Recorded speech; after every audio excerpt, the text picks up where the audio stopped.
students, to welcome to your favorite channel Chemistry with Swati, and today we are going to start nucleophilic substitution reaction with haloarenes। भाई haloarenes जो होते हैं वो nucleophilic substitution reaction देते हैं या नहीं? haloarenes एंड न्यूक्लियोफिलिक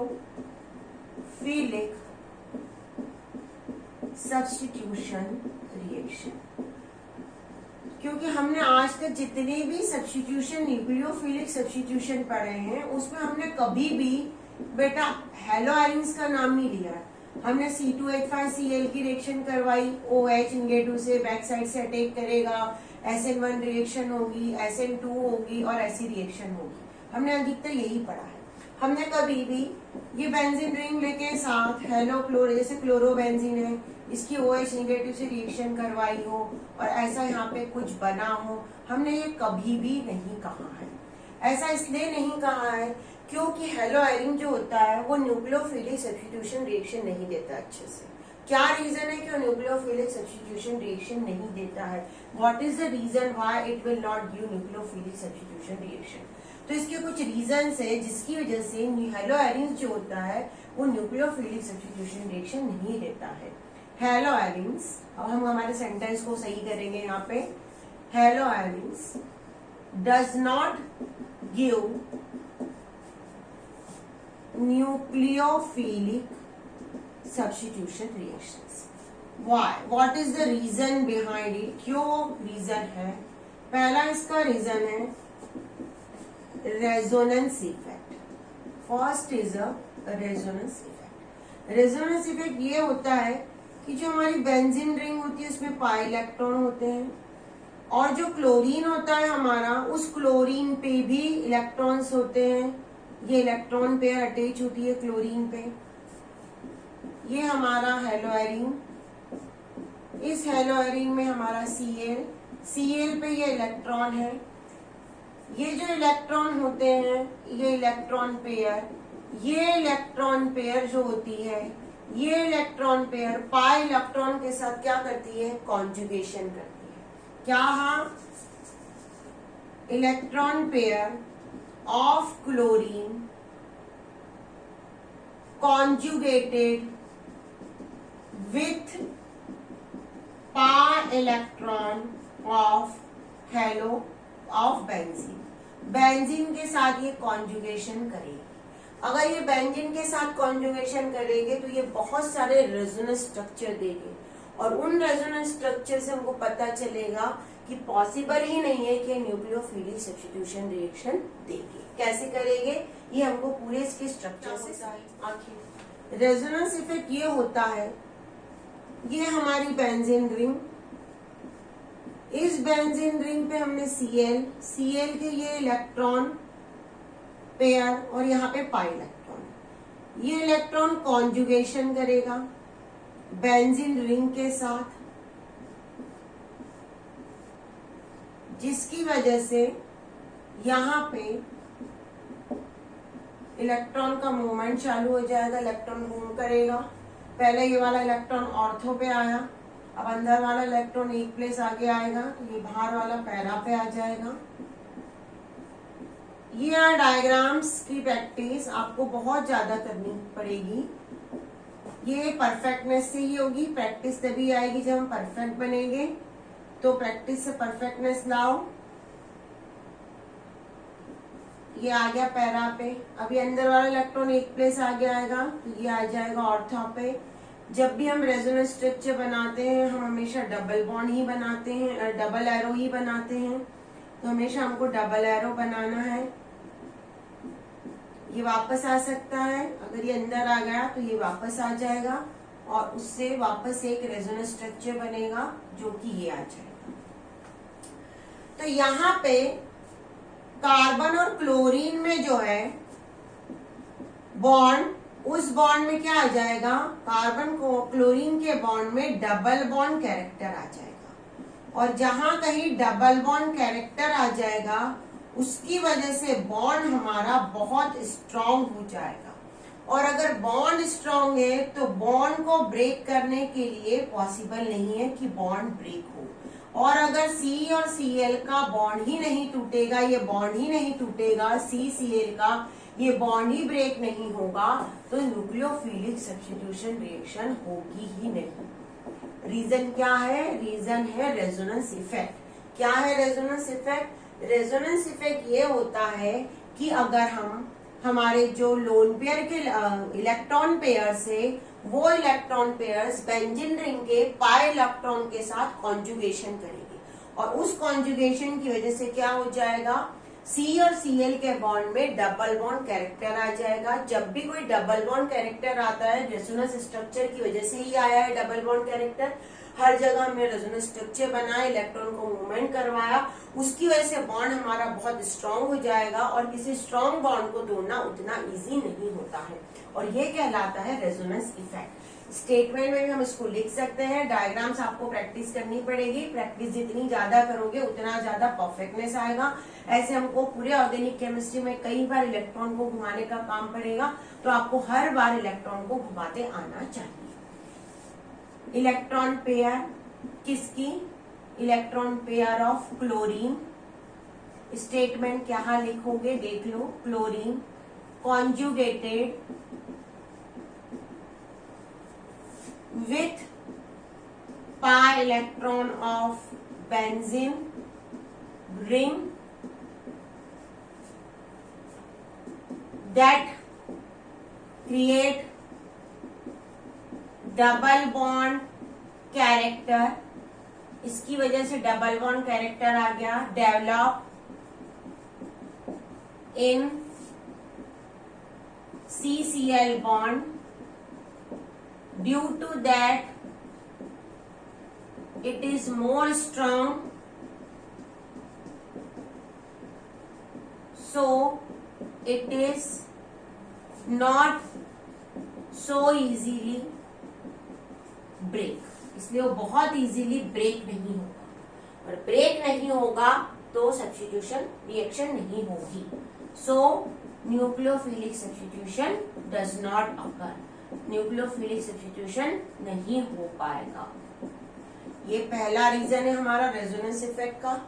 उसके बाद हम एक और रीजन समझते हैं कि एग्जैक्टली ऐसा क्या होता है, दोनों की कंपेयर करके।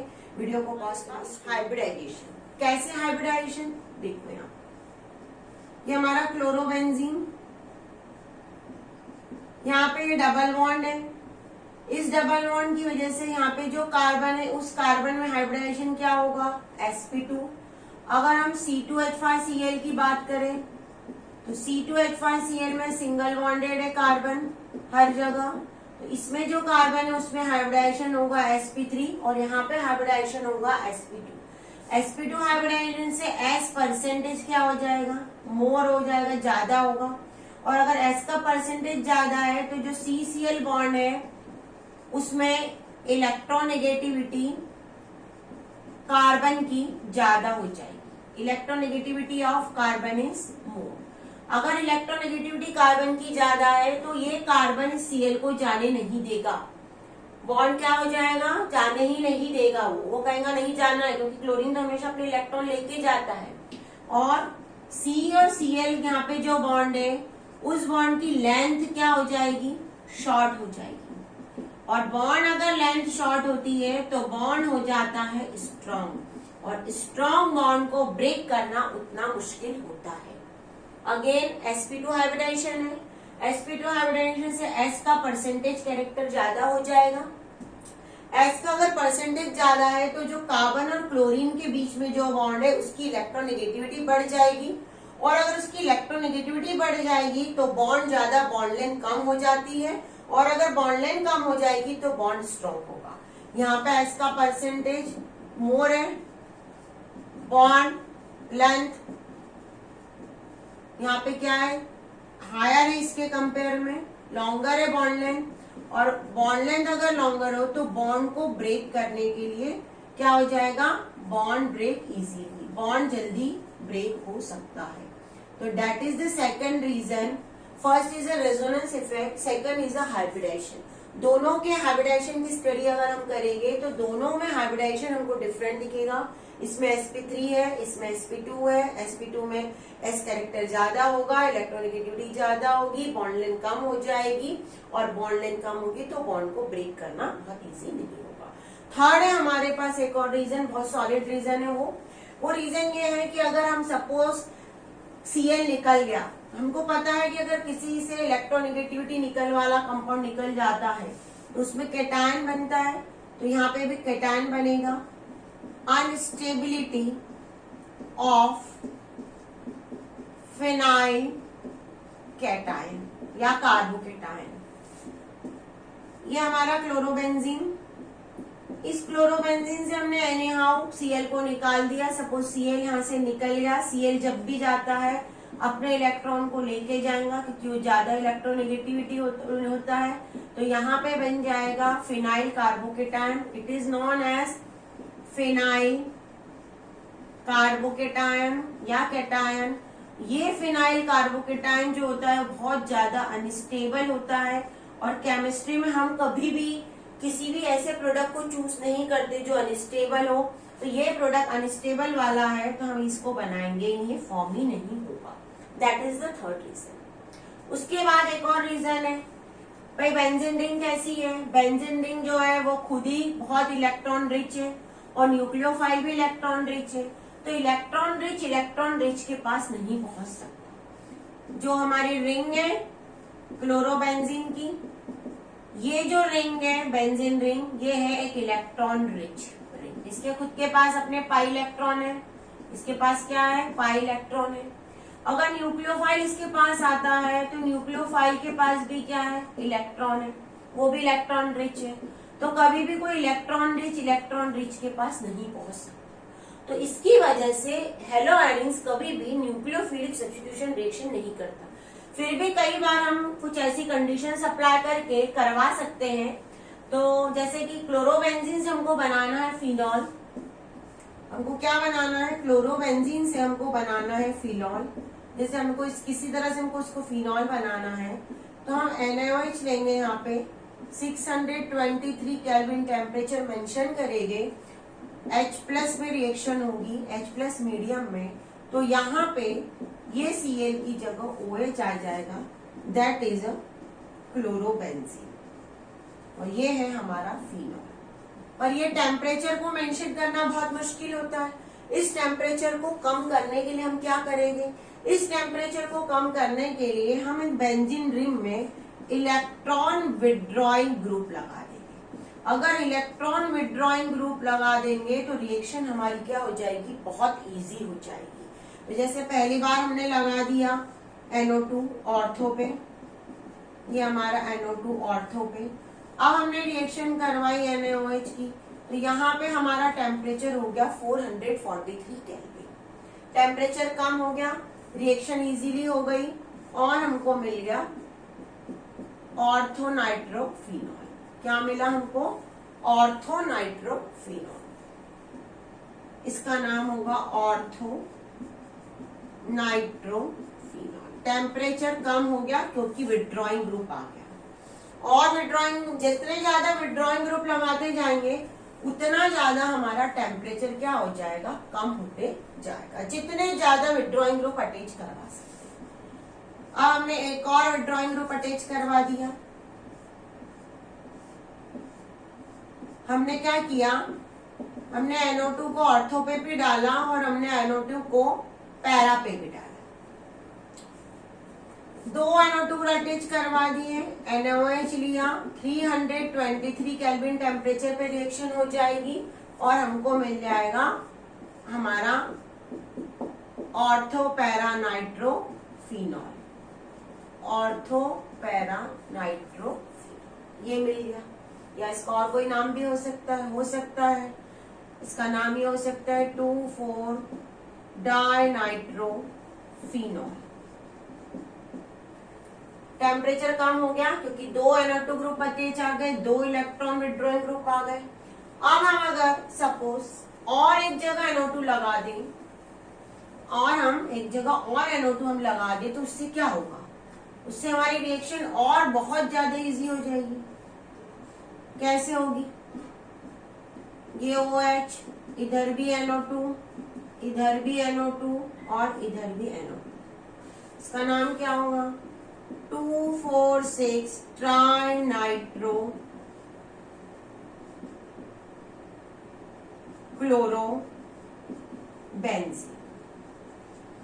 अब अगर हमने यहाँ पे 3 NO2 अटैच करवाए हैं तो रिएक्शन हमारी रूम टेम्परेचर पे जस्ट हीटिंग से हो जाएगी, नॉर्मल हीटिंग से हो जाएगी। नॉर्मल हीट कर दिया हमने तो उससे हमारा प्रोडक्ट बहुत इजीली हमको मिल जाएगा। We get so much easy product, इससे हमारे प्रोडक्ट में हमको ज्यादा कोई प्रॉब्लम नहीं होगी।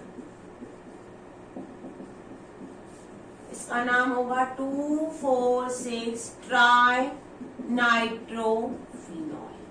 तो हमने देखा कि अगर हमको सबसे पहली बात तो रिएक्शन होगी ही न्यूक्लियोफिलिक सब्स्टिट्यूशन रिएक्शन, अगर करवानी है तो हमको टेम्परेचर को बढ़ाना पड़ेगा, और अगर टेम्परेचर को नहीं बढ़ाना है तो हमको कोई इलेक्ट्रॉन विथड्रॉइंग ग्रुप लगाना पड़ेगा, तब जाके रिएक्शन कंप्लीट होगी। क्योंकि न्यूक्लियोफिलिक सब्स्टिट्यूशन रिएक्शन के बारे में हमने बहुत अच्छे से पढ़ लिया कि कैसे होनी नहीं चाहिए, फिर भी करवा रहे तो कैसे। हमने सुना ही है किसी चीज का रिमूवल होना, ये कह रहा था एलिमिनेशन। तो क्या एल्काइल हैलाइड जो है हमारे वो एलिमिनेशन रिएक्शन करेगा क्या, तो बिल्कुल ये एलिमिनेशन रिएक्शन करेंगे।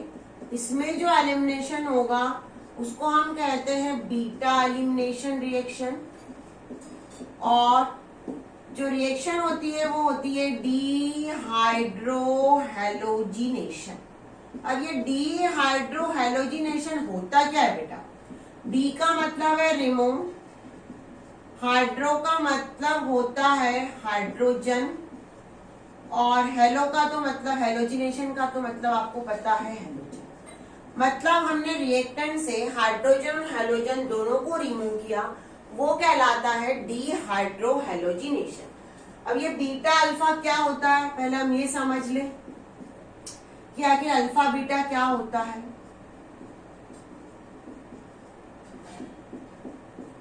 जिस कार्बन से हमारा मेन फंक्शनल ग्रुप अटैच होता है उस कार्बन को कहा जाता है अल्फा। जैसे इससे क्लोरीन अटैच है यहाँ पे, तो इस कार्बन को हम कहेंगे अल्फा, और उसके साइड के जो कार्बन होते हैं वो कहलाते हैं बीटा।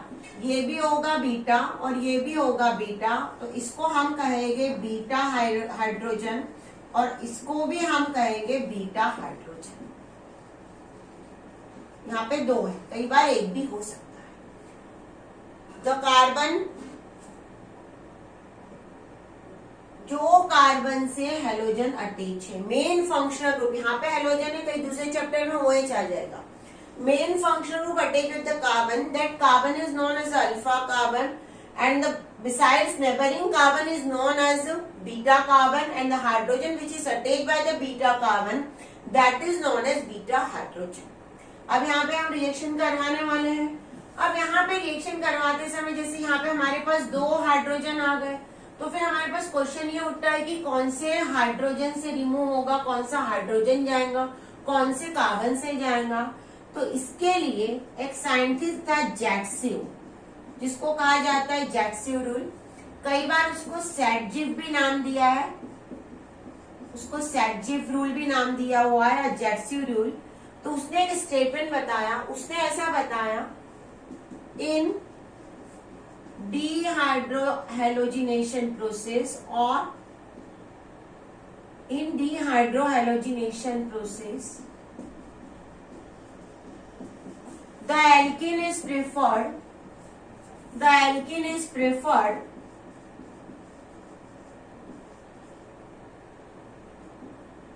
which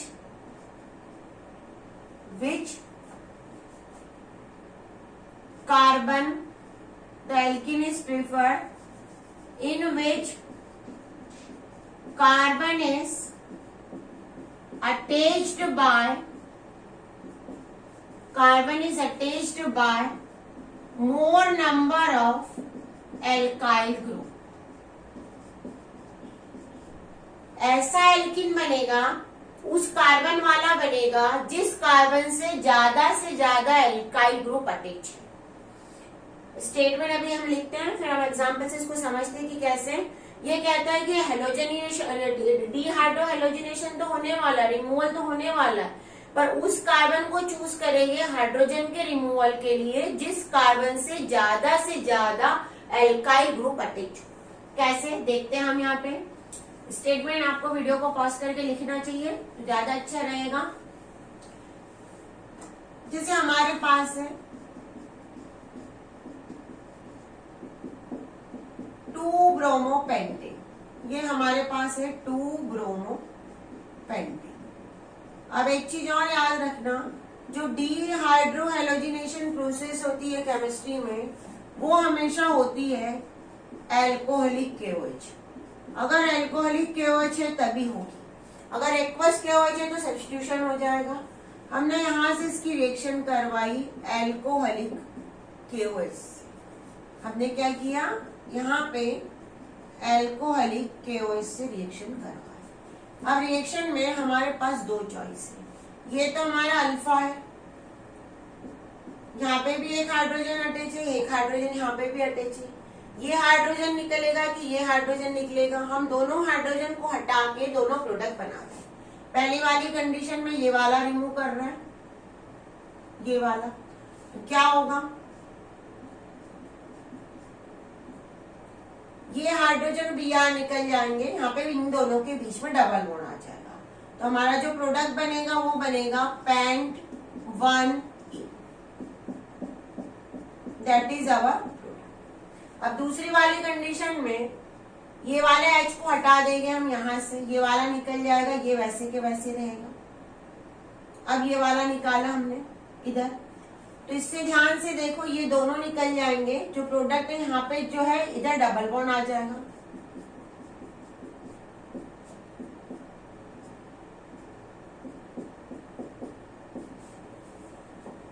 अब जैक्सिव ने क्या बताया कि जो डबल बॉन्ड वाला कार्बन है जिससे हाइड्रोजन जाने वाला है, यहाँ पे इससे हाइड्रोजन गया हुआ इस कार्बन से, तो ये कार्बन कितने एल्काइल ग्रुप से अटैच है, यहाँ पे देखो दो कार्बन अटैच है, C2H5 अटैच है।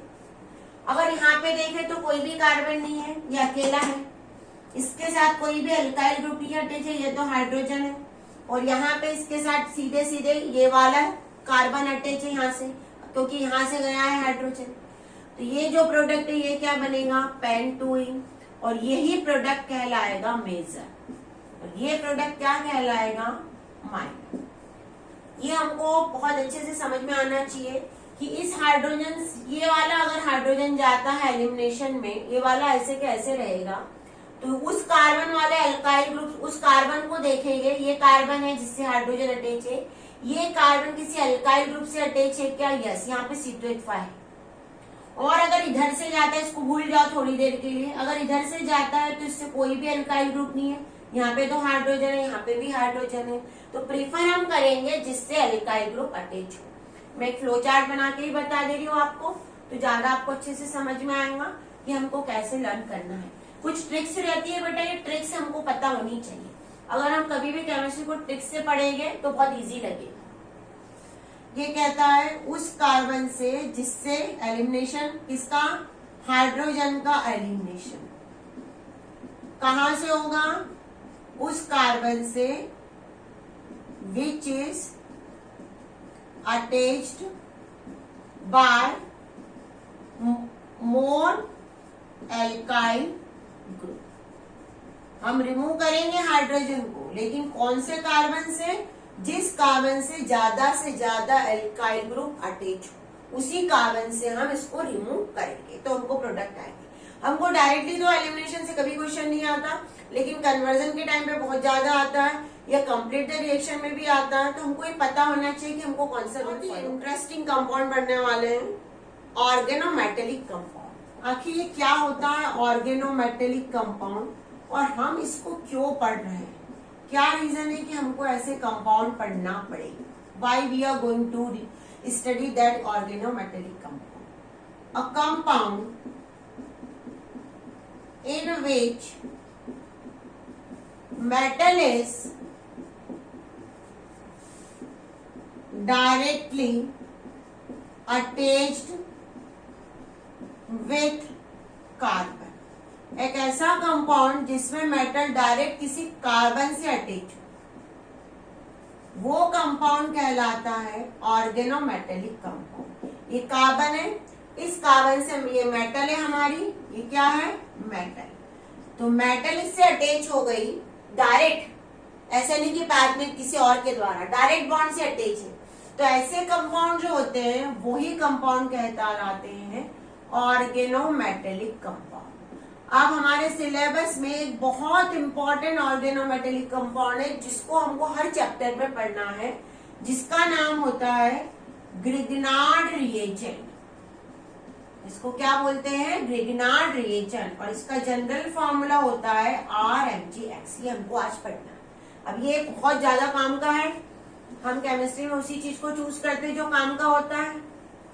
तो ग्रिग्नार्ड रिएजेंट हर चैप्टर में मिलेगा, हर जितनी भी रिएक्शंस पढ़ेंगे, केमिकल रिएक्शंस, जितनी भी मेथड ऑफ फॉर्मेशन पढ़ेंगे, उन सभी में हमको कहीं ना कहीं ऑर्गेनोमेटेलिक कंपाउंड के वे में ग्रिग्नार्ड रिएजेंट हमको मिलेगा।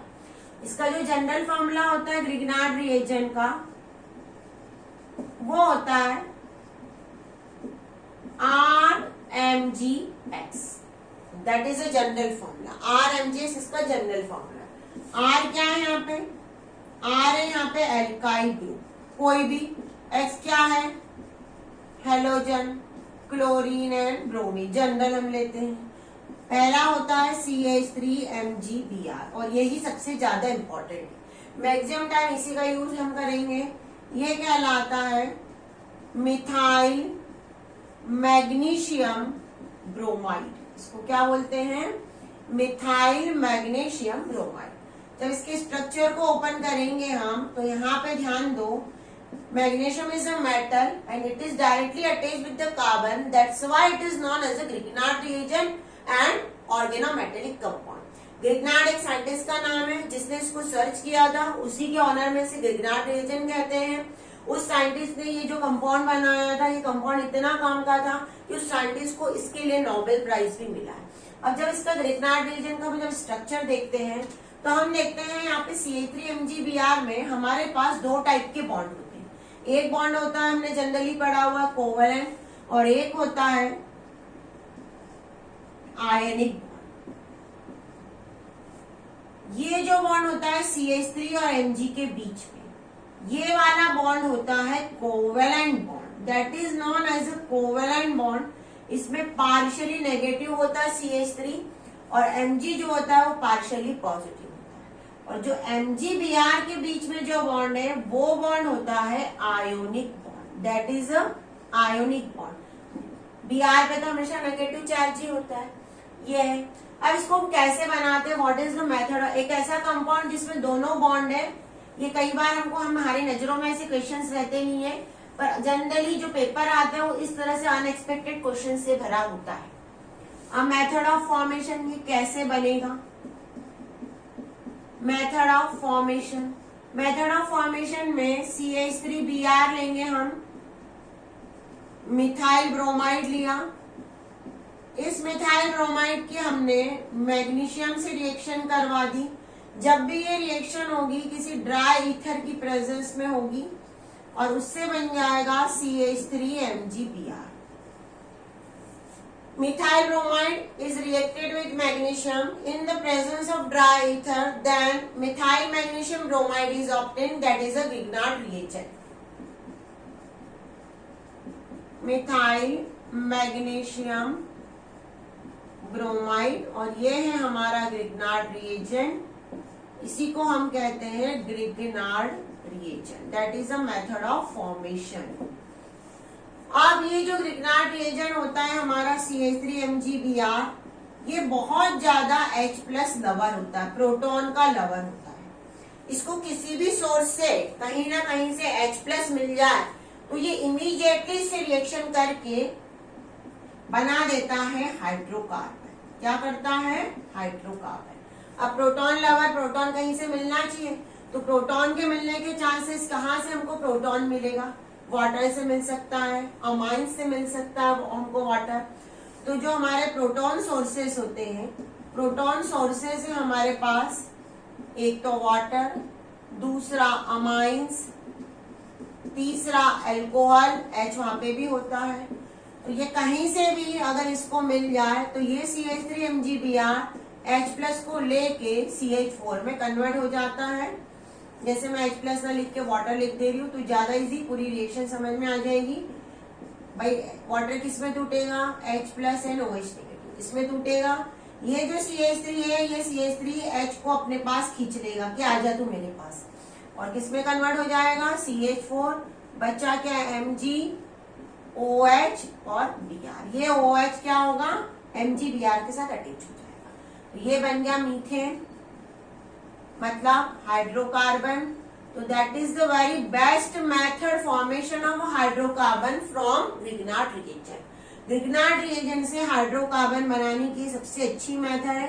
अगर हमको इसको नहीं बनाना है तो फिर हमको क्या करना पड़ेगा, अगर हम नहीं चाहते हैं कि ग्रिग्नार्ड रिएजेंट हाइड्रोकार्बन में कन्वर्ट ना हो तो उसके लिए हमको हमेशा इसको मॉइस्चर से बचा के रखना पड़ेगा। अगर मॉइस्चर से बचा के रखोगे तो हाइड्रोकार्बन से नहीं बन पाएगा।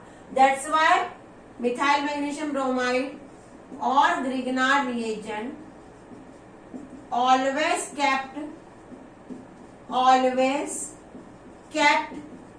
away from moisture and